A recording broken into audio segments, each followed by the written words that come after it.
இந்நாள் இனிய நாளாக அமைய ராமானுஜர் திருவடியை பற்றி பரந்தாமனை அறிவோம்.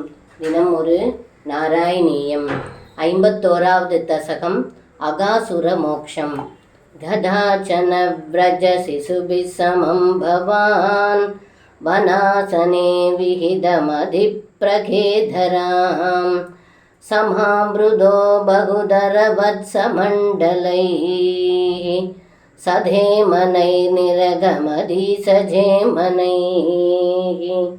இந்த பாடலுக்கு அர்த்தம்: ஏ குருவாயூரப்பா, தாங்கள் பிருந்தாவனத்தில் ஒரு சமயம் கோகுல சிறுவர்களுடன் வனபோஜனம் செய்ய மனதில் எண்ணம் கொண்டு கோகுல சிறுவர்களுடன் அதிகாலையில் கன்றுகள் சூழ தங்களுடைய கையில் கட்டு சாதத்துடன் ஊறுகாயும் எடுத்துக்கொண்டு வனம் சென்றீர்கள் என்று இந்த பாடலில் பட்டத்ரி சொல்கின்றார். சர்வம் கிருஷ்ணார்ப்பணம். ஸ்ரீ குருவாயூரப்பன் திருவடிகளே சரணம்.